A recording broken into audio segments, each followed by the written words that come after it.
தமிழ் மக்கள் அனைவருக்கும் எனது இனிய வணக்கம். அதாவது வணக்கம் இது. வணக்கம். ஆக்சுவலாக இன்றைக்கி ரொம்ப முக்கியமான நாள் தமிழக அரசியலில். அது நீங்கள் பலர் அதை நகைச்சுவையாக பார்க்கலாம், என்ன வேணாலும் பார்க்கலாம். சீமான் அவர்களுடைய பிறந்த நாள் இன்றைக்கி. கிட்டத்தட்ட 58வது வயசுன்னு நினைக்கிறேன். 1966 பிறந்து வளர்ந்து இன்றைக்கி வந்திருக்காரு. நம்மளோட அரசியல் தலைவராக நம்ம முன்னாடி நிற்கிறார். நம்ம ஒன்றும் அவரை பல நியூஸ் சேனலில் சொல்கிற மாதிரி இந்த இடத்துல பிறந்தார், இந்த இடத்துல இவரோட தாய் தகப்பனுக்கு பிறந்தார், இங்கே வளர்ந்தார், ஸ்கூலில் படித்தாரெலாம் சொல்ல போகிறதில்ல.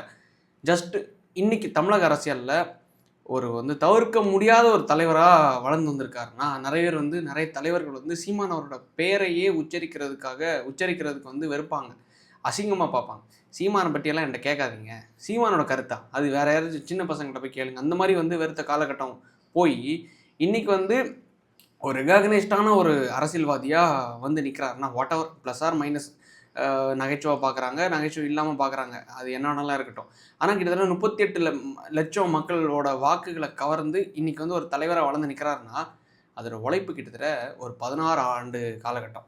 ஸோ நம்ம எங்கே ரிவைன் பண்ணி போகலான்னா 2008 காலகட்டம்.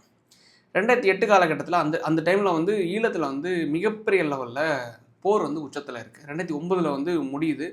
ஸோ பிரபாகரன் அவர்கள் அவரோட மறைவு காலகட்டம். ஸோ அந்த டைமில் என்ன ஆகுதுன்னா, ஈழத்தில் உள்ள பிரச்சனையை பேசுகிறதுக்கு இங்கே நாதி கிடையாது. அது வைகோ அவர்கள் பேசிகிட்டு இருந்தாங்க. எந்த வைகோ பேசினாரோ அதே வைகோ அதே இயக்கமான திமுக கிட்ட போய் சரணடைஞ்சிட்டார். காரணம் என்னென்னா, அதே திமுக தான் ஈழ மக்களுக்கு எதிரான ஒரு நிலைப்பாட்டை எடுக்கிறாங்க. ஈழ மக்களுக்கு எதிரான ஒரு நிலைப்பாட்டை எடுத்த திமுக கூட இருந்த கூட்டணி கட்சி யாருன்னா மேலே இருந்த காங்கிரஸ். ஸோ காங்கிரஸ் என்கிற ஒரு இயக்கத்தை ஒட்டுமொத்தமாக தமிழ்நாட்டில் முடிச்சு கட்டின ஒரு கிரெடிட்ஸும் யாருக்கு போகும்னா திரு சீமான் அவர்களுக்கு.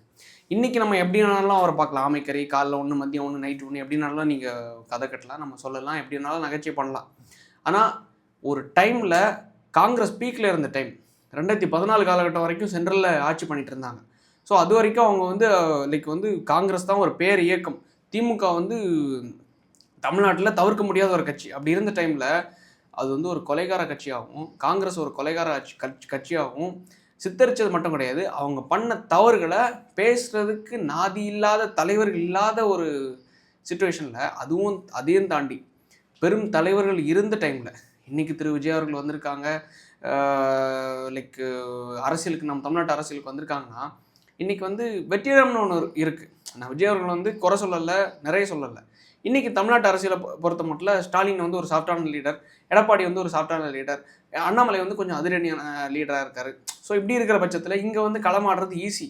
ஆனால் அந்த டைமில் கருணாநிதி ஒரு பக்கம், ஜெயலலிதா ஒரு பக்கம், இப்படி ஒரு மிகப்பெரிய லெவலில் முதலைகள் இருந்த டைமில் ஒரு தலைவராக இந்த முதலைகள் பண்ண யாரை கருணாநிதி அவர்கள் பண்ண மிகப்பெரிய ஒரு நாசகரமான ஒரு வேலையை உடச்சி மிகப்பெரிய லெவலில் அதையும் தாண்டி 2008 காலகட்டத்தில் ராமேஸ்வரத்தில் மிகப்பெரிய ஒரு கூட்டத்தை கூட்டினாங்க.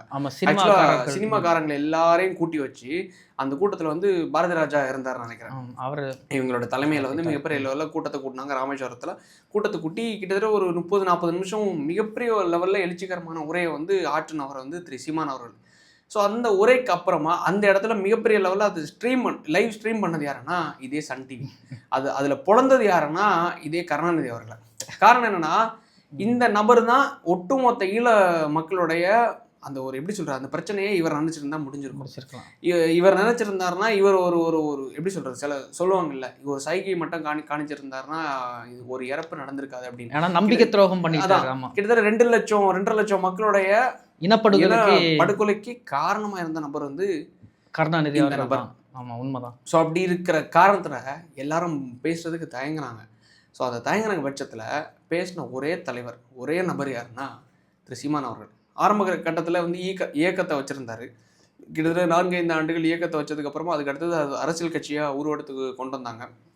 அரசியல் கட்சியாக கொண்டு வந்ததுக்கப்புறமா கிட்டத்தட்ட இன்றைக்கி 2025 காலகட்டம் இன்றைக்கு வரைக்கும் கொண்டு வந்திருக்காங்கன்னா இன்றைக்கி கிட்டத்தட்ட 38 லட்சம் வாக்காளர்களை கவர்ந்துருக்காங்க. 1%, 4%, இன்றைக்கி 8% வாக்குகளை கொண்டு வந்திருக்காங்க.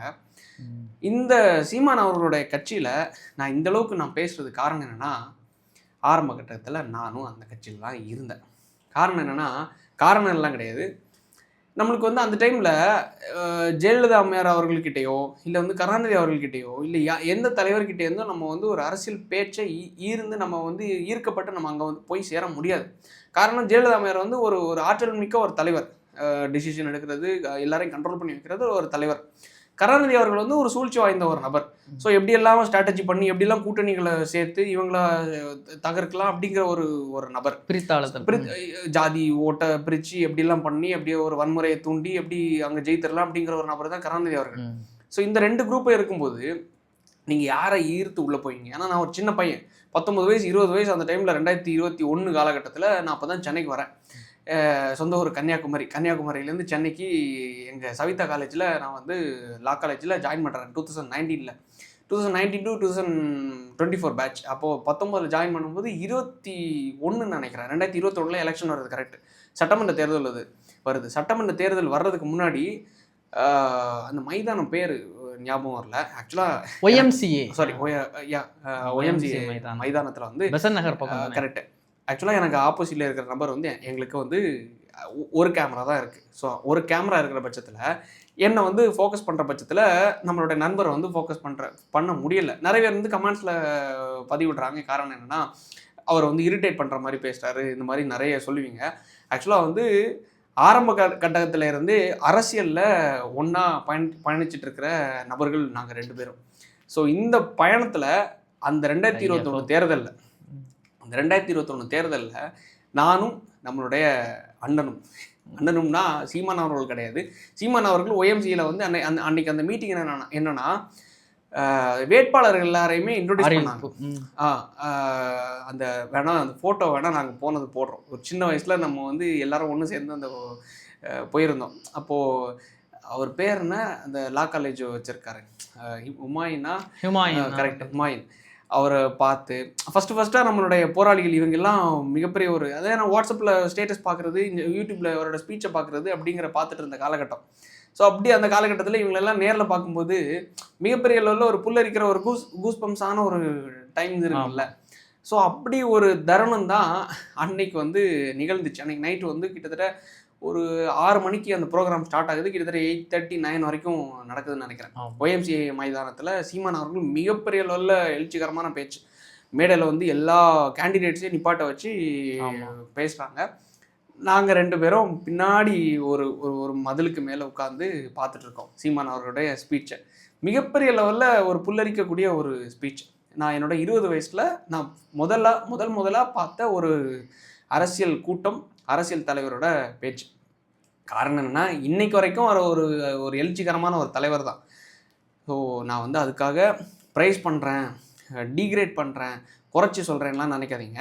உண்மையிலே அவர் ஒரு எழுச்சிகரமான தலைவர் தான். அதுக்காக நீங்கள் வந்து லைக் விஜய் ரசிகர்களோ இல்லை வந்து அதிமுககாரங்களோ திமுககாரங்களோ இந்த மாதிரி கடிக்கிறது வராதிங்க. இன்றைக்கி இருக்கிற தருணத்தில் ஒரு தலைவர், ஒரு நல்ல ஒரு பேச்சாற்றல் கொண்ட ஒரு நபர், ப்ரெஸ் மீட்ஸை ஈஸியாக ஹேண்டில் பண்ணக்கூடிய நபர், அப்படி ஒரு தகுந்த தலைவர் இருக்கிறாருன்னா அது வந்து திரு சீமான் அவர்கள் தான். ஸோ அதுக்காக வந்து இந்த எலெக்ஷனில் அவர் ஸ்வீப் பண்ணிடுவார், 2026 ஆட்சி அமைச்சிருவார், அந்த கட்டத்தில் எல்லாம் நான் போக வரல. தலைவருக்கான குவாலிட்டி, தலைவருக்கான பண்புங்கிற ஒரு விஷயத்த மட்டும்தான் இந்த வீடியோவில் நம்ம பேசணுமே தவிர, விஜய் ஜெயிக்க போகிறாரா, சீமான் ஜெயிக்க போகிறாரா, விஜய் பெருசா சீமான் பெருசாலாம் நம்ம பேச வரல. இஸ் அ கிரேட் லீடர், பொட்டன்ஷியலான லீடர். ஸோ அப்படிங்கிற பட்சத்தில் நம்ம பார்த்து வளர்ந்த தலைவர். அதை தாண்டி வந்து நிறைய இளைஞர்கள், நான் என்ன சொல்லுவேனே, நான் உட்பட பல இளைஞர்கள் வந்து அரசியல் பேசுறதுக்கான காரணம் அவர் தான். இன்றைக்கி திரு விஜய் அவர்கள் வந்ததுக்கப்புறமா நம்ம தமிழக மக்கள் மத்தியில் ஒரு விஷயம் இம்ப்ரூவ் ஆகிருக்கு. என்னன்னா, எல்லாருமே அரசியல் பார்க்க ஆரம்பிச்சாங்க. அரசியல் பார்க்கறது வேற, அரசியல் பேசுறது வேற. அது கொள்கைவாதிகள். ஏன்னா 2மே நல்லது தான். அரசியல் பார்க்கறதும் நல்லது தான், அரசியல் பேசுறதும் நல்லது தான். காரணம் என்னன்னா, அரசியல் பார்க்க ஆரம்பிச்சிட்டாங்கன்னு வைங்களேன், ஆட்டோமேட்டிக்காக அதோட அடுத்த கட்டம் என்னன்னா அரசியல் பேச ஆரம்பிப்பாங்க. அது விஜய் அவர்கள் கொடுத்த ஒரு நல்ல ஒரு முயற்சி. தமிழக மக்கள் வந்து இந்த மாதிரி சில பிக் பாஸ், என்டர்டெயின்மெண்ட் இதில் இருந்து மூழ்கி இருந்த தருணத்தில் அரசியல் பார்க்க ஆரம்பித்தாங்கல்ல, அதுவும் கரோடு துயரத்துக்கு அப்புறமா உற்று நோக்க ஆரம்பித்தாங்கல்ல எல்லாருமே, அது விஜய் அவர்கள் கொடுத்த ஒரு மிகப்பெரிய ஒரு பூஸ்ட்னு சொல்லலாம். யார்? தமிழக மக்களுக்கு. இன்னொரு பக்கம் அதுக்கு முன்னாடி ஒரு பூஸ்டப் கொடுத்தது யார் தெரியுமா? திரு சீமான் அவர்கள். என்ன பூஸ்டப் கொடுத்தாங்கன்னா, இதே தான், மக்கள் எல்லாரையும் அரசியல் பேச வச்சாங்க. கொள்கைவாதிகளா, அரசியல்னா என்ன, ஈழத்தில் என்ன நடந்துச்சு, அந்த கதைகள்லாம் நான் உள்ளே போகல, இந்த ஆமைக்கறி அதுக்குள்ளெல்லாம் நான் போக வரல. அதையும் தாண்டி 2 லட்சம் மக்களை கொன்று குவிச்ச அந்த ராஜபக்சேவோட அரசாங்கம், உண்மையில அங்கே என்ன நடந்துச்சு, பிரபாகரன் அவர்களுக்கு என்ன நடந்துச்சு, பிரபாகரன் அவரோட மனைவிக்கு என்ன நடந்துச்சு, அவங்களோட பிள்ளைங்களுக்கு என்ன நடந்துச்சு, ஸோ அந்த ஒரு ஒட்டுமொத்த கதையையும் மக்களுக்கு புரிகிற ஒரு பாணியில் ஒரு இளைஞர்களே ஒரு எழுச்சிகரமான ஒரு மிகப்பெரிய ஒரு பேச்சாற்றல் கொண்டு சேர்க்கக்கூடிய ஒரு ஆற்றல் மிக்க ஒரு நபர் தான் திரு சீமான் அவர்கள். உண்மையிலேயே நான் அப்போல்லாம் நல்லா எப்படி சொல்கிறது, காலேஜில் வந்து பேசுகிறது, இவரோட ஸ்பீச்சை பார்த்துட்டு காலேஜில் போய் நம்ம டிபேட் பேசுவோம். காரணம்னா அந்த இடத்துல கண்டுபிடிச்சிருவாங்க, நீ சீமான் தம்பி தானடா நீ அப்படின்னு சொல்லிட்டு. காரணம் என்னன்னா, அந்த தம்பிகள் எல்லாமே ஒரு பாணியிலே பேசுவாங்க. எடுத்த உடனே என்னன்னா, ஸ்ரீலங்கன் சிவில் வார் பற்றி நான் பேச வந்திருக்கேன். ஏன்னா விஷயம் என்னன்னா, சீமான் அவர்களை தாண்டி அந்த ஸ்ரீலங்கன் அந்த சிவில் வாரம் அந்த இனப்படுகொலையும் தான் அந்த புஷ் பண்ணது, அந்த ஃபோர்ஸா இருந்துச்சு தானே. இல்லை அதான் இப்போ சீமான் அவர்கள், ஏன்னா காரணம் என்னன்னா, ஸ்ரீலங்கன் சிவில் வார், அதாவது அந்த சிங்களத்தில் வந்து அந்த மக்கள் வந்து கொன்று குவிச்ச அந்த ஒரு ஒட்டுமொத்த ஒரு துயரமான கதையை யாருமே கொண்டு சேர்க்கல. உலக மீடியாக்கள் எல்லாமே மறைச்சிட்டாங்க, தமிழ்நாடு உட்பட எல்லாமே மறைச்சிட்டாங்க, ஒட்டுமொத்தமாக மறைச்சிட்டாங்க. இங்க மாநாட மயிலாட ஷோ போட்டுட்டு இருந்த நபர் யாருன்னா கருணாநிதி அவர்கள். ஆமா, ஒட்டுமொத்த நியூஸையும் மறைச்சு மாநாட மயிலாடைய ப்ரொமோட் பண்ணிட்டு இருந்தாங்க. அந்த விஷயத்த போட்டு உடச்சி மக்கள்கிட்ட கொண்டு சேர்த்த நபர் வந்து சீமான் அவர்கள். விஜய் ரசிகர்கள் வந்து நீங்க ஒட்டுமொத்தமாக அடிக்கிறது யாருன்னா சீமானை அடிக்கிறீங்க, ஆனா அவர் பண்ண நல்ல விஷயங்களும் இருக்கு. ஸோ அதை நம்ம ப்ரைஸ் பண்ணி தான் ஆகணும். எண்டாவது ஏன்னா நிறைய இளைஞர்கள் அந்த டைம்ல என்னன்னா, ஈழத்தை பற்றி பேசுறது, பிரபாகரன் அவர்களை பற்றி பேசுறது, பிரபாகரன்னா யாருன்னு நிறைய பேருக்கு தெரியாது. அந்த டைம்ல தான் கண்டி நாயக்கர்னு சொல்லிட்டு ஒரு ஆவண படம் ஒன்று வந்துச்சு, டாக்குமெண்ட்ரி. யாரோடதுன்னா பாரிசாலன் அவர்களோட. ஸோ இந்த கொள்கைவாதிகள் எல்லாரும் ஒன்று வரும்போது பாரிசாலன் அவருடைய அந்த கண்டி நாயக்கர் இந்த மாதிரி ஆவண படங்கள், இந்த ஒவ்வொரு ஸ்டோரிஸ், தெலுங்கில் எங்களுடைய ஆக்கிரமிப்புகள், இது தாண்டி வேற்று மொழி பேசுகிறவங்களுடைய இந்த ஆட்சிகள், இது எல்லாத்தையுமே ஒன்று சேர்ந்து ஹிந்திக்காரங்களை எதிர்க்கிறது. அதை தாண்டி ஹிந்திக்காரங்களை எதிர்க்கிறது அந்த ஒரு புனமான பேச்சு கிடையாது. அதை தாண்டி என்னன்னா, அங்கே கேரளாவில் மலையாளி ஆட்சி பண்ணிட்டு இருக்கான், லைக் வந்து ஆந்திராவில் தெலுங்கு பேசுகிறவங்க வந்து ஆட்சி பண்ணிட்டு இருக்கான், வடக்கில் வந்து ஹிந்தி பேசுகிறவங்க ஆட்சி பண்ணிட்டு இருக்கான், இங்கே மட்டும் எப்படி வந்து தெலுங்கு பேசுகிறவங்க இங்கே வந்து மக்கள் மத்தியில் தமிழ் பேசுகிறோன்னு சொல்லிட்டு ஏமாற்றி ஆட்சி பண்ணிட்டு இருக்காங்கிறத போட்டு உடச்சி மக்கள்கிட்ட அந்த உணர்வை தூண்டின நபரும் திரு சீமான் தான். கண்டிப்பாக தமிழ் மொழியோட உணர்வை தூண்டினதும் திரு சீமான் தான். தமிழ் மொழியோட முக்கியத்துவத்தை கொண்டு சேர்த்த நபரும் சீமான் தான். அந்த வரலாறு முதல் எல்லாத்தையுமே. ஆமா, நம்ம தான் முதல் மொழின்னு உள்ளது யாருக்கு தெரியும், சும்மா ஏதோ ஒரு கற்பனை நினைச்சிட்டு இருந்தோம். இல்லை அதான் இப்போ எல்லாரும் என்ன நினச்சிட்டு இருந்தாங்க, அதாவது நான் ஃபர்ஸ்டா ஆரம்ப காலகட்டத்தில் சீமான் அவரோட முதல் ஸ்பீச், அதான் நம்ம சொன்னல அந்த சன் டிவியில் ஒளிபரப்பு 2008 அதில் வந்து என்ன சொல்லியிருப்பாருன்னா, பெங்கால், அதாவது நேஷனல் அந்த தேசிய கீதம் இருக்குல்ல, அது வந்து பெங்காலுக்கு சார்ந்தது. ஸோ ஒவ்வொன்றத்தையும் போட்டு உடைச்சி, அது நான் ஒருத்தன் அப்சர்வ் பண்ணியிருக்கேன்னா என்ன மாதிரி எத்தனை இளைஞர்களை வந்து அதை அப்சர்வ் பண்ணியிருப்பாங்க. ஈவன் பிற மொழியாளர்கள் கூட அந்த ஸ்பீச்சை பார்த்துட்டு இன்ஸ்பயர் ஆகிட்டாங்க. அதான் அதிசயம். ஆக்சுவலாக என்னன்னா, உண்மையிலே அது ஈர்க்கக்கூடிய ஒரு பேச்சு. அது வந்து நான் பலர் எல்லாருமே வியந்தாங்க. அது ஒரு காலகட்டத்தில் ஏன் வந்து அது வந்து அப்படி ஒரு மங்கின ஒரு ஸ்டேஜுக்கு போயிடுச்சுன்னா, அவரால் ஒரு கட்டத்துக்கு மேலே நகர முடியல.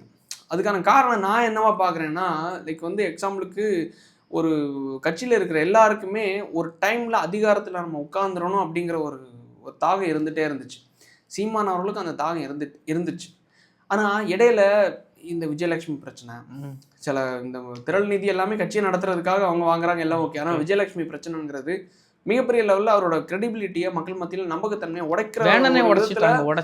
வேணும்னே யார் பண்ணாங்க, இந்த ஆளுங்கட்சி வந்து மிகப்பெரிய லெவலில் பண்ணாங்க. மெயினாக குறிப்பாக யாருன்னா திமுக அரசாங்கம். இவங்க வந்ததுக்கப்புறமா மாமாடி எல்லாருக்குமே தனிப்பட்ட பர்சனல் விஷயம் இருக்கு. ஆமாம், ஸ்டாலின் அவர்களாக இருந்தாலும் சரி, உதயநிதி அவர்களாக இருந்தாலும், கருணாநிதி அவர்கள் கூட எல்லாருக்குமே. ஆமாம், அவருக்கு 1க்கு 2 பொண்டாட்டி கட்டி வச்சிருக்காரு எல்லாருமே. ஆமாம், இன்னைக்கு கூட உதயநிதி அவர்கள் குடும்பமாக எல்லாம் குடும்பஸ்தராக இருக்காரு. இன்ஸ்டாகிராமில் ஒரு நடிகையோட இதை ரீட்வீட் பண்ணலையா, டான்ஸ் ஆடலையா, எம்புட்டு இருக்கு ஆசைன்னு சொல்லிட்டு இது பண்ணலையா, எல்லாருக்குமே தனிப்பட்ட வாழ்க்கைன்னு இருக்கு. அதில் ஒருத்தன் கமெண்ட் அடிக்கிறான், இதில் அவருக்கு இருக்கிற பணத்துக்கு யார் கூட எல்லாம் போகலாண்டா அப்படின்னு. அவ வெளிப்படையாக ஒத்துக்கிற அளவுக்கு தலைவர்களை இவங்க ஏற்றுக்கிட்டு வச்சிருக்காங்க. ஸோ அப்படிங்கிற பட்சத்தில் இதெல்லாம் ஒரு இதுக்கும் கிடையாது, சமம் கிடையாது. எது இந்த மாமா விஷயம்லாம் இது வந்து அவரை வந்து ஒரு சோர்வடைய வச்சுட்டோங்கிறது என்னோட கருத்து. அதையும் தாண்டி அந்த கட்சியில் இருக்காங்கல்ல உள்ள உறுப்பினர்கள், முதலாம் கட்ட தலைவர் சீமான் அவர்களை தாண்டி 2ஆம் கட்ட தலைவர்கள் லைக் வந்து இதுக்கு முன்னாடி ராஜீவ்காந்தி அவர்கள் இருந்தாங்க, கல்யாண சுந்தரம் அவர்கள் இருந்தாங்க, இப்போ சாட்டை துரைமுருகன் அவர்கள், இது மாதிரிப்பட்ட நபர்கள் இருக்காங்கல்ல. ஒவ்வொரு நபர்களாக உடஞ்சி வெளில போக ஆரம்பிச்சாங்க. காரணம் என்னன்னா 2021 தேர்தல் வந்து அதில் முக்கியமான ஒரு தருணம். 16ல் போட்டி போட்டாங்க, முடியலை. 21 போட்டி போட்டாங்க, 19 போட்டி போட்டாங்க லைக் எம்பி எலெக்ஷனில். இதுலேயுமே மிகப்பெரிய லெவலில் அவங்களால பங்காற்ற முடியலை. ஸோ 21 வந்து கொஞ்சம் பேர் வாங்கின தலைவர்கள் வந்து வெளில போயிட்டாங்க. தலைவர்கள்னு சொல்ல முடியாது, அவரை வச்சு வளர்ந்து வந்த ராஜீவ்காந்தி அவர்களோ கல்யாண சுந்தரம் அவர்களோ லைக் அவர் ஏடிஎம்கே, இன்னொரு பக்கம் இவர் வந்து டிஎம்கேன்னு சொல்லிட்டு போயிட்டாங்க. ஸோ போன பட்டம் அது ஒரு கட்டமைப்பு உடையதில்லை. கட்டமைப்பு உடஞ்சதுக்கப்புறமா இன்னொரு கட்டம் என்னென்னா சாட்டை துரைமுருகன் அவர்கள். இவர் வந்து அவருக்கு அப்பன். அதாவது நான் வந்து இவரை வந்து குறை சொல்லலை, லைக் வந்து 2 பேரோட குடுமையாக 2 பேர்கிட்டே இருக்குது. ஸோ அதையும் தாண்டி சீமான் அவரோட குடுமி இவர்கிட்ட இருக்குது. ஸோ ஏதோ ஒரு விதத்தில் என்றைக்கும் சாட்டை துரைமுருகன் அவர்கள் கட்சியை விட்டு விளக்குனாலும் சரி, திருப்பி உள்ளே வந்தாலும் சரி, விளக்குனாலும் சரி, உள்ளே வந்தாலும் சரி, அவருக்கும் இவரை விட்டால் நாதி இல்லை, எங்கே போனாலும் நாதி இல்லை. அப்படி இருக்கிற சுச்சுவேஷனில் 2 பேர் இருக்கிற பட்சத்தில் இவருக்கு வந்து தன்னிச்சையாக சில முடிவுகளை எடுத்து அடுத்த கட்டத்துக்கு போக முடியலையோங்கிறது என்னோட ஒரு கருத்து. ரெண்டாவது, அதையும் தாண்டி ஒரு கட்டத்துக்கு மேலே கட்சியை நடத்தணும்னா நிதி வேண்டும். ஸோ நிதிங்கிற ஒரு விஷயத்தில் வெளிநாட்டிலேருந்து வரக்கூடிய ஃபண்டு, இதை வந்து மத்திய அரசாங்கம் நிப்பாட்டினாங்க பல விஷயங்களை. திரள் நிதி, ஸோ இந்த மாதிரி இலங்கையிலேருந்து வரக்கூடிய ஃபண்டு, லண்டன்லேருந்து மோஸ்ட்டாக இலங்கையிலேருந்து குடிமாறி போன மக்கள் வந்து லைக் ஜெர்மன், லண்டனில் இந்த மாதிரி ஆஸ்திரேலியா நகரங்களில் வந்து தங்கியிருந்தாங்க. ஸோ அங்கேருந்து அவங்க வந்து அமுச்சிட்டு இருந்தாங்க. இதெல்லாம் ஹியூஜ் ஃபண்ட்ஸாக வந்துட்டு இருக்குது. இதெல்லாமே என்னென்னா நிப்பாட்டிட்டாங்க. ஸோ நிப்பாட்டிட்டு இருக்கிற பட்சத்தில் ஆட்டோமேட்டிக்காக என்னென்னா சோர்ஸ் ஆஃப் இன்கம்ங்கிற அவர் என்ன பண்ணாலும் குற்றம். ஃபார்ச்சுனர் கார் வாங்கிட்டியா, நீ எண்டவர் கார் வாங்கிட்டியா, வீடு வாங்கிட்டியா, புள்ள பெரிய ஸ்கூலில் போயிட்டாங்களா, அவர் தெளிவாக சொல்லிட்டாங்க. அதாவது நான் என்ன சொல்கிறேன், ஆஃப்டர் ஆல் ஒரு வார்டு கவுன்சிலர் ஃபார்ச்சுனரில் போகிறான், ஆஃப்டர் ஆல் ஒரு வார்டு கவுன்சிலர் ரேஞ்ச் ரோவரில் போகிறான், அவன் புள்ள ஆடியில் போகிறான். அப்படி இருக்கிற பட்சத்தில் ஒரு கட்சியோட தலைவர் 16 ஆண்டுகளாக கொள்கைவாதியாக மக்கள்கிட்ட ஒரு விஷயத்த பிரச்சனைகளை கொண்டு போய் சேர்த்து அவருக்குன்னு ஒரு காரை பாலா அவர்கள் வாங்கி கொடுத்தாங்க, ஃபோர்டு எண்டவர் கார். அதுக்கு அடுத்தது ஃபார்ச்சுனர் காரை வாங்கியிருக்காங்க, வீடு வாடகை எடுத்திருக்காரு. So what ever சம்பாதிச்சாரோ சம்பாதிக்கல. நான் என்ன கேட்குறேன், அதுக்கு கெப்பாசிட்டி இது பண்ண முடியாதா? அவர் வந்து டிசர்வ் பண்ணக்கூடிய தகுதி உள்ளவர். அவர் கிட்டத்தட்ட 10 கோடி ரூபா திரள் நிதி வந்துருச்சா, 1 கோடி ரூபா அவர் எடுத்துக்கிட்டாரா, செலவு பண்ணிட்டாரா? அப்போ அவர் வந்து எப்படி சொல்றது, மஞ்ச பையை போட்டுட்டு ரோடா தெரியணும்ங்கிறீங்களா? ஏன்னா வாழ்க்கையை ஃபுல்லா வந்து தமிழ் தேசியத்துக்கு தானே அர்ப்பணிச்சிருக்காரு. அதான் அது அந்த காரை கூட தமிழ் தேசியத்துக்கு தானே யூஸ் பண்ணிக்கிறாரு. எனக்கு அதான் புரியல. அதாவது வாழ்க்கை பூரத்தையும் ஸ்டாலின் அவர்கள்ட்ட நீங்கள் யாராச்சும் மஞ்சப்பை எடுத்துகிட்டு போக சொல்லுவீங்களா? இந்த காரு எப்படி வந்துச்சுன்னு கேட்பீங்களா? சரி, ஓகே, அப்படியே விட்டுருங்க. அண்ணாமலை அவர்கிட்ட கேட்பீங்களா, எடப்பாடி அவர்கள்ட்ட கேட்பீங்களா, வேறு எந்த தலைவர்கிட்ட நீங்கள் கேட்க முடியும்? ஆனால் இவர்கிட்ட வந்து இது கார் எப்படி நீ வாங்கினா, அது எப்படி வாங்கினா, ஏன்னா மக்கள்கிட்ட எளிமையாக காமிக்க எப்படி தினம் டெய்லி சைக்கிளில் போக முடியுமா என்ன, டெய்லி என்ன ரிக்ஷாவில் போக முடியுமா என்ன? ஒரு கட்டத்தில் போகும்போது ஆஃப்டர் ஆல் இந்த தலைவர் யார், திருமாவளவன் அவர்களே, எனக்கு இசட் பிரிவு பாதுகாப்பு வேணும், அந்த பாதுகாப்பான இந்த பாதுகாப்பு வேணும்னு கேட்கும்போது அவர் வந்து ஆஃப்டர் ஆல் ஒரு சமுதாயத்தோட தலைவர், தலைவராக தன்னை வந்து கட்டமைச்சு பிம்பத்தை காணிச்சு ஒரு தலைவராக உட்கார்ந்துட்டு இருக்காரு. உண்மையிலே அவரெல்லாம் இவருக்கு ஒரு இது கூட கிடையாது. ஆனால் சீமான் அவர்கள் மட்டும் கார் வாங்கிட்டார், அது வாங்கிட்டாருன்னு சொல்லி குற்றச்சாட்டு வைக்கும்போது உண்மையில அதை ஏற்றுக்க முடியாது. காரணம் என்னன்னா, இவங்க எல்லாரும் ரதத்தில் போகும்போது இவர் மட்டும் ஒரு ஜோனா பையை போட்டுட்டு மாட்டு வண்டியில் போகணுங்கிறது ஏற்றுக்கக்கூடிய விஷயம் கிடையாது. ஆனால் வந்து ஒரு காலகட்டத்துக்கு அப்புறமா நம்பகத்தன்மை சில விஷயத்தில் உடஞ்சிருச்சு. காரணம் என்னென்னா, எல்லாருக்கும் இருக்கிற தேவை, எனக்கும் பசிக்கும் இல்லை அப்படிங்கிற சொன்ன மாதிரி பணத்தேவையினால சில விஷயங்கள் வந்து மக்கள்கிட்ட சில உடஞ்சிருச்சு. ஆமாம், வெளிப்படை. அதை விட என்னன்னா, சீமான் அண்ணன் வந்து ஷார்ட்கட்டை யோசிச்சுட்டாரு.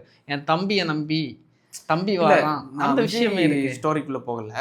ஆக்சுவலாக நான் என்ன ஃபீல் பண்ணேன்னா, உண்மையில் வந்து அண்ணா யூனிவர்சிட்டி இஷ்யூ நடந்துச்சுல, உண்மையில் நான் நேரடியாக நான் பார்த்தேன். ஆக்சுவலாக அண்ணா யூனிவர்சிட்டி இஷ்யூ வந்து ஆக்சுவலாக அவரோட பிறந்தநாள் அன்னைக்கு வந்து நெகட்டிவாக பேசக்கூடாது, பாசிட்டிவ் மட்டும் தான் நம்ம அவர் அந்த பேசினார். அதை ரொம்ப அழுத்தமாக பேசல தவிர அண்ணா யூனிவர்சிட்டி பிரச்சனை 2-3 தடவை பேசிட்டார். அந்த அண்ணா யூனிவர்சிட்டி பிரச்சனை நடக்கும்போது சம்மந்தமே இல்லாத ஒரு டாபிக், பெரியார் டாபிக். இந்த அண்ணா யூனிவர்சிட்டி பிரச்சனை வந்து ஒட்டுமொத்தமாக திமுகவுக்கு எதிரான ஒரு இஷ்யூ. அதை வந்து ஒட்டுமொத்தமாக திசை திருப்பி பெரியாருக்குள்ளே கொண்டு போய் அவரை உடைக்கிறதுக்கான தேவை அந்த இடத்துல கிடையாது. ஸோ அது ஒரு விஷயம். கரூர் விஷயம், இந்த 2 விஷயமே மிகப்பெரிய லெவலில் அவரோட நம்பகத்தன்மையை உடைச்சிருச்சு. ஸோ இது வந்து நான் என்னோட ஒரு கற்பனையாகவும் இருக்கலாம், என்னென்னலாம் இருக்கலாம். நீங்கள் வந்து அறிவார்ந்த மக்கள், எண்ட் ஆஃப் த டே நீங்கள் தான் ஜட்ஜ் பண்ணக்கூடிய நபர்கள், மக்களுடைய தலைவர்களுடைய ஒவ்வொரு மூவையும். ஸோ அதை நீங்கள் தான் சொல்லணும். பட் என்னை பொறுத்த மட்டும் மிகப்பெரிய லெவலில் வளர்ந்து வந்த ஒரு தலைவர் ஒரு டைமுக்கு மேலே தன்னால் போக முடியாத ஒரு காரணம் என்னென்னா ஃபினான்ஷியல் விஷயம். அந்த ஃபினான்ஷியல் விஷயத்தில் ஆளுங்கட்சி அவரை யூஸ் பண்ணிட்டாங்கன்னு ஒரு விஷயம் ஒன்று இருக்குது. இதையும் தாண்டி ஒரு நல்ல ஒரு தலைவராக தமிழ் மக்களுக்காக, தமிழர்களுக்காக, தமிழ் பண்பாடுக்காக, தமிழ் கலாச்சாரத்துக்காக இன்னும் மேம்பட்டு கொண்டு வர்றதுக்கான ஒரு நல்ல தலைவராக அவர் மட்டும்தான் இருக்கார். காரணம் என்னென்னா, இன்னைக்கு எடப்பாடி அவர்கள் இருந்தாலும் சரி, அண்ணாமலை அவர்கள் இருந்தாலும் சரி, விஜய் அவர்கள் இருந்தாலும் சரி, ஸ்டாலின் அவர்கள் இருந்தாலும் சரி, எல்லாருமே வந்து ஜெயிக்கிறதுக்கான ஒரு பாதையில் ஓடிட்டு இருக்கும்போது பண்பாடு, கலாச்சாரம், மக்களுக்கான ஒவ்வொரு ட்ரெடிஷ்னல் கொள்கை கோட்பாடாக இருந்தாலும் சரி, இயற்கை, மண்ணுக்கான அரசியல், அந்த அரசியல், இந்த அரசியல்னு ஒவ்வொன்றத்தையும் பேசி மக்கள்கிட்ட கொண்டு போய் சேர்த்த நபர்னா அவர் தான். அப்படியும் ஒரு நபர் வேணும் நம்ம அரசியலில். அவரும் அரசியலில் பங்காற்றணும், அவருக்கும் ஒரு வாய்ப்பு அளிக்கணும். அது வந்து நீங்கள் ஒட்டுமொத்த நாம் தமிழர் கட்சியை ஜெயிக்க வைக்கிறீங்களோ இல்லையோ, இப்படி ஒரு நபர் சட்டசபைக்குள்ளே போனால் மட்டும்தான் அவரோட கெப்பாசிட்டி இன்னும் பார்க்க முடியும். சட்டசபையில் எந்த அளவுக்கு வெளியே ப்ரெஸ் மீட்டில் இந்த அளவுக்கு எப்படி சொல்கிறது, வீரியத்தோடு பேசக்கூடிய நபர் சட்டசபையில் போய் பேசும்போது அந்த கவுண்ட் எங்கேயோ போயிடும். ஒரு நபராக இருக்கிறவங்க அடுத்த எலெக்ஷன்லேயே கவுண்ட் எங்கேயோ போய் ஆப்போசிஷன் ஆளுங்கட்சியாக மாறிடுவாங்க. ஸோ அப்படி இருக்கிற பட்சத்தில் நான் இந்த இடத்துல இந்த வீடியோவில் வந்து விஜய்க்கோ சீமானுக்கோ யாருக்குமே ஜால்ரா போட்டதுக்கும் இதுக்கும் வரல. சீமான் அவருடைய 58வது பிறந்த நாள் இன்னைக்கு. இந்த பிறந்த நாளில் இப்படி ஒரு நபர் பிறந்து வந்து தமிழர்களோட பல தெரியப்படாத விஷயங்கள், தமிழர்களுடைய பல அறியப்படாத விஷயங்கள், தெரியப்படக்கூடாதுங்கிறதுக்காக மறைக்கப்பட்ட சில அந்நிய சக்திகளால் மறைக்கப்பட்ட கதைகளை வந்து சித்தரித்து உடைச்ச தலைவர் திரு சீமான் அவர்கள். நான் ஈழத்தமிழர் பிரச்சனையை சொல்கிறேன். இது எல்லாத்தையும் பண்ண ஒரு தலைவர் வந்து நம்ம தமிழ்நாட்டுக்கு எக்ஸிஸ்டிங்காக இருக்கணும். அதை வந்து அகற்றணும்னு சொல்லிட்டு பல அந்நிய சக்திகள் சுற்றிட்டு இருக்கு. ஸோ வந்து அவருக்கும் ஒரு தகுந்த நல்ல வாய்ப்புகளை கொடுத்து உதவிங்கன்னு நம்புகிறேன். நான் ஒட்டுமொத்தமாக அவங்கள தூக்கி உள்ளே வைக்கணும்னு நான் சொல்லலை. ஆனால் அப்படி ஒரு நபருக்கு வாய்ப்பு கொடுக்கும்போது தான் நாளைக்கு வந்து அடுத்த கட்டம் என்னங்கிறது நம்மளுக்கு தெரியும். அதையும் தாண்டி நீங்கள் முன்னால் சொன்னீங்கல்ல, என்னென்னா அவர் வந்து தற்போதைக்கு அவரோட நம்பகத்தன்மை லைட்டாக இழந்துட்டு வர்றாரு. குறிப்பாக அந்த அண்ணா யூனிவர்சிட்டி பிரச்சனை அந்த டைமும் அண்ணன் என்னென்னா அவர் என்னென்னா ஷார்ட்கட்டில் ஜெயிக்கணும்னு நினச்சிட்டாரு. என் தம்பியை வச்சு தம்பியோட புகழை வச்சு ஜெயிச்சிடலாம்னு நினச்சார். அதுதான் அவரோட பெரிய ட்ராபேக். ஏன்னா தம்பி வந்து நம்பகத்தன்மை இல்லாமல் மாற்றி பேசுனதுனால இவரை மாற்றி பேச வேண்டியதாக ஆகிப்போச்சு. அந்த டைமில் தான் பெரியார் இருக்கண்கள்னு சொன்னோன்னே அந்த நம்ம அண்ணா யூனிவர்சிட்டி பிரச்சனையை அழுத்தமாக பேசுவதுக்கு பதிலாட்டு அதையும் பேசுவ பதிலாட்டு சரி விஜய் அவர்கள் இப்படி நோஸ் கட் பண்ணிட்டார், அப்போ இந்த பெரியாரை உடச்சி விடுவோன்னு சொல்லிட்டு இதை கான்சென்ட்ரேட் பண்ணிட்டார். அவருக்கு வேல்யூவான பெரிய கொள்கைகளை மறந்துட்டு அவர் சின்ன பிள்ளை விளையாட்டு விளையாடிட்டார். அந்த டைம் அவருக்கு தம்பியை நம்ப போய் அதுதான் அவரோட ட்ராபேக். தவிர அவருக்கு கொள்கை, அவருக்கு வேல்யூஸு, அந்த கொள்கையோட வேல்யூவை பார்க்குற நேரம் இந்த அத்தனை கட்சியும் ஈக்குவலாக வர வாய்ப்பே கிடையாது. என்ன சொல்கிறீங்க? இல்லை, ஆக்சுவலாக என்னோட பார்வை என்னென்னா அந்த இஷ்யூவை பொறுத்த மட்டும் சீமான் அவர்கள் ஒரு ஸ்டாண்ட் எடுக்கிறாங்க இது உடைக்கணுங்கிறதுக்காக. அதை தாண்டி வந்து நீங்கள் சொன்னீங்களா ஷார்ட்கட்டுங்கிறது, தம்பிங்கிற ஒரு விஷயம் வரும்போது தம்பியோட அரசியல் முதல் படி அந்த படி தான் விக்கிரவாண்டி மாநாடு. அந்த விக்கிரவாண்டி மாநாட்டில் தான் ஒரு கண்ணு திராவிடம், இன்னொரு கண்ணு தமிழ் தேசியம்னு சொல்கிறாங்க. தம்பி 2 ஸ்ட்ராட்டஜி போட்டாப்ல, திராவிடத்தையும் கையில் எடுத்துடலாம், தமிழ் தேசிய வாக்காளர்களையும் கையில் எடுத்துடலாங்கிறது. ப்ளஸ் வந்து சீமான் அவர்களை உடச்சும் விட்டுட்டார். அதான் அந்த சொல்லி முடிச்சார். உடச்சி விட்டுறதுனால அவருக்கு எந்த பயனும் கிடையாது. சொல்லி முடிச்சிடறேன், அதுக்கடுத்து நீங்கள் பேசுங்க. ஏன்னா கமெண்ட்ல ஃபுல்லுமே என்னன்னா அவர் டிஸ்ட்ராக்ட் பண்ணிட்டு இருக்காரு அப்படின்னு. Okay, let's continue. ஸோ நம்ம வந்து ஒரு பீஸ்ஃபுல்லான முறையில் வீடியோ கொண்டு போகணுங்கிறதுக்காக நான் சொல்கிறேன். நான் சொல்லி முடிச்சிடறேன். அதாவது என்னன்னா தம்பியை வந்து லைக் வந்து சீமான் அவர்கள் ஒரு விஷயத்தில் ஃபஸ்ட்டு இருந்தது என்னன்னா ஷார்ட்கட்ஸ். நீங்கள் சொன்னது இதுதானே விஜயகாந்த் அவர்களும் பண்ணாங்க. விஜயகாந்த் அவர்களும் ஆரம்பத்தில் 2006 காலகட்டத்தில் வந்து இங்கே அரசியலுக்குள்ளே வராரு. 2011 கூட்டணிக்குள்ளே போகிறாங்க. எந்த கட்சி கூடனா அதிமுக கூட எதிர்கட்சி தலைவராக ஆகிட்டார். 2016 தவறான ஒரு முடிவு எடுத்து மக்கள் நல கூட்டணின்னு சொல்லிட்டு ஒரு கூட்டணிக்குள்ளே போகிறார். யார்? அதில் தான் திருமாவளவன் அவர்கள், வைகோ அவர்கள் எல்லாரும் இருக்காங்க. ஈஸியாக ஜெயலலிதா அவர்கள் வந்து ஸ்வீப் பண்ணிட்டு வந்துட்டாங்க. எல்லாரும் ஒரு யுக்தியை ஃபாலோ பண்ணுறாங்கல்ல. அது மாதிரி இந்த எலெக்ஷன்லேயாச்சும் நம்ம வந்துடணுங்கிறதுக்காக சீமான் அவர்கள் ஒரு விஷயத்தை கையில் எடுத்தாங்க. சரி தம்பி வராப்பில், தமிழனா இருக்காப்புல, சரி ஓகே நம்ம வந்து விஜய் அவர்கள் கூட கை கோத்து நிக்கலாம் அப்படின்னு.